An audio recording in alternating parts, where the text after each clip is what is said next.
ఒక మనిషిలో ఉన్న మనస్సు ఎంత పరిశోధించినా, ఎంత ఆలోచించినా వాడి మనసులో కుట్రుందా, పగుందా, ఈర్ష్యుందా, వాడు మంచోడా చెడ్డవాడని మనం బేగా తేల్చలేము. భార్యలైన భర్తలతో నిజం చెప్తారా? చెప్పరు, కొంపలు మునిగిపోతాయి. భర్త మనసులో ఉన్నదంతా చెబుతాడా? చెప్పడు, ఎవ్వడూ చెప్పడండి.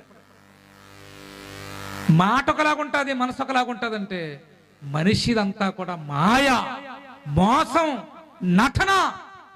దేవుడు అక్కడ ఎలా చెప్పాడండి, తన మనసులో ఉన్న ఏ విషయాన్ని దాచుకోకుండా తన మనసంతా మనకి చెప్పాడండి. అదే బైబిల్ గ్రంథం.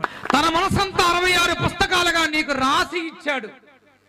నువ్వు చదువుకొని ఆయన బాధ ఏంటో, ఆయన ప్రేమ ఏంటో, నిన్ను ఎంత గొప్పగా ప్రేమించాడో, నిన్ను ఈ భూలోకానికి ఎందుకు పంపించాడో, నువ్వు ఎలా బ్రతకాలని కోరుకున్నాడో, నువ్వు ఆ మహాలోకానికి రావాలని ఎలా కోరుకుంటున్నాడో, నీ కోసం ఎన్ని చేశాడో, ఎలా ప్రేమించాడో, ఎలా త్యాగమయ్యాడో, నువ్వు ఎలా బ్రతకాలో తన మనసులో ఉన్న మాటలన్నీ మనకి చెప్పాడండి. దేవుడు అక్కడే తన మనసంతా చెప్పాడండి. మనసులో ఉన్నది ఏ మనిషి అది చెప్పడు, తన మనసులో